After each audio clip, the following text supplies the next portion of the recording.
ሰላማችሁ ይብዛ የእግዚአብሔር ቤተሰቦች። ዛሬ ካልባረከኝ አልለቅህም በሚል ርዕስ ወደ እናንተ መጥቻለሁ። ካልባረከኝ አልለቅህም ያዕቆብ የተናገረው ቃል ነበር። ዘፍጥረት 32 ከ22 እስከ 30 ያለ ቃል ነው። መቼም መባረክን የሚጠላ ሰው አለ ብዬ አላምንም። ዛሬም በእኛ ዘመን በረከትን ሲነገር ሲወራ ስንባረክ ደስ ይለናል። በረከት ብለን የምንጠራውን እሱን ለማግኘትም የማንገባበት ነገር የለም። እግዚአብሔር ለአብርሃም ዘር የገባው የበረከት ቃል ኪዳን ነበር። ያዕቆብም የአብርሃም ዘር እንደመሆኑ መጠን የዚህ የበረከት ቃል ተካፋይ ነው። ነገር ግን ያዕቆብ ይህ እግዚአብሔር የገባለትን ለዘሩ ለአባቶቹ የተናገረውን የበረከት ቃል ኪዳን ሳይሆን የጠበቀው በረከትን በራሱ መንገድ ሄዶ ማግኘት ነው የፈለገው።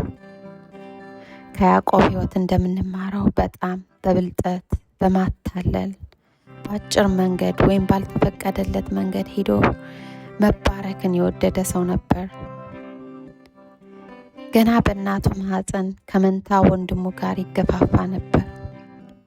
ተወልዶም የወንድሙን ብኩርና በብልጠት በምግብ ገዛው።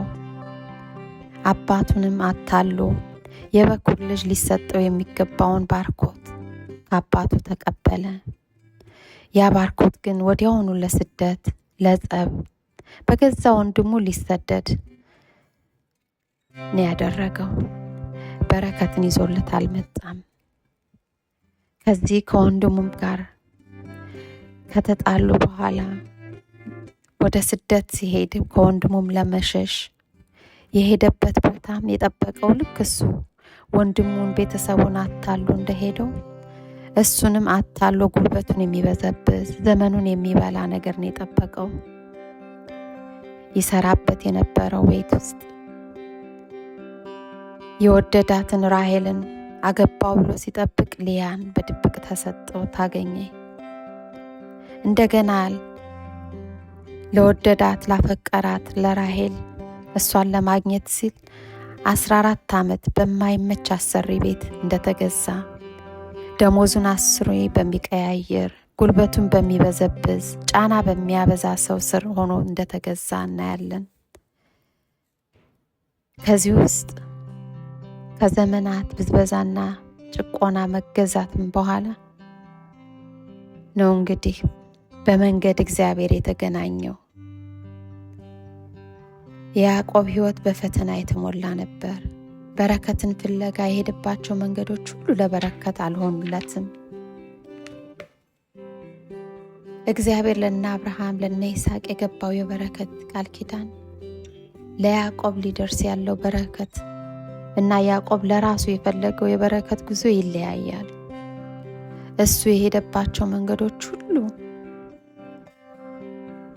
እንደለዋወጡት ድካም እንጂ ትርፍ እንዳላገኘባቸው ስለተረዳ እውነተኛውን የበረከት ምንጭ እግዚአብሔርን ሲገናኝ ካልባረከኝ አልለቅህም ብሎ ሙጥኝ አለ። ትግልን ታገለ ከእግዚአብሔር ጋር።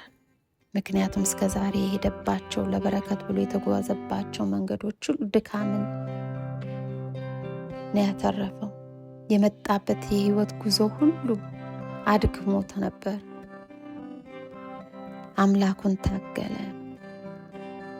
ወደ ትክክለኛው መንገድ ሲመጣ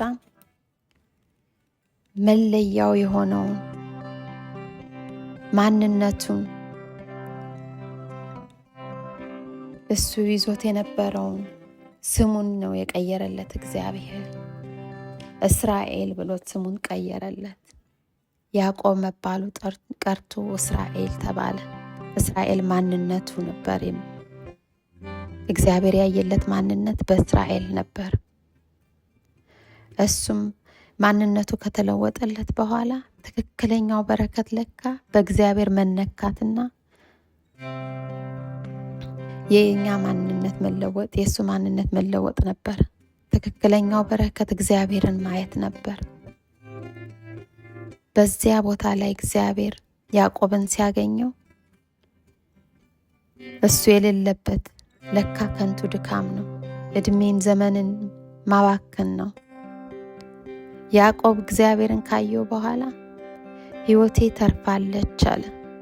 ትክክለኛ በረከት የሆነውን እግዚአብሔርን ስላየ፣ በእግዚአብሔር እጅ ስለተነካ፣ ከትክክለኛ እግዚአብሔር አምላክ ካየለት በረከት ጋር ተገናኘ። ስለገባውም ነው ያኔ ካልባረከኝ አልለቅህም ያለ። እኛ ልንወጣ ልንወርድ ልንደክም እንችላለን በረከትን ፍለጋ። ያ በረከት ብለን የምንጠራው የምንጓጓለት ነገር ግን ለረፍት አይሆንም። አንዳንዴ እንደክማለን፣ አናርፍም፣ አንጠግብም። ትክክለኛ ጥጋብ ያለው፣ ትክክለኛ በረከት ያለው፣ ትክክለኛ እርካታ ያለው ግን ወደ እግዚአብሔር በተጠጋን ጊዜ፣ እሱን አጥብቀን በያዝን ጊዜ፣ ወደ እሱ በቀረብን ጊዜ ከሱ ዘንድ ያለ ትክክለኛ መነካት፣ ከሱ ዘንድ ያለ ትክክለኛ መዳበስ ነው። ያ በረከት ነው ለኛ ሕይወት የሚሆነን፣ ማንነታችንን የሚለውጠን፣ ሌላ ሰው አዲስ ፍጥረት አድርጎ የሚያቆመን።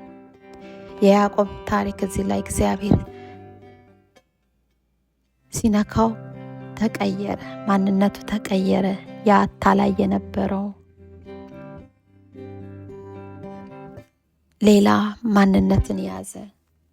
ዛሬም ወደ እግዚአብሔር ተጠግተን በእግዚአብሔር ተነክተን ትክክለኛ በረከት ወደ ሆነ ወደ እሱ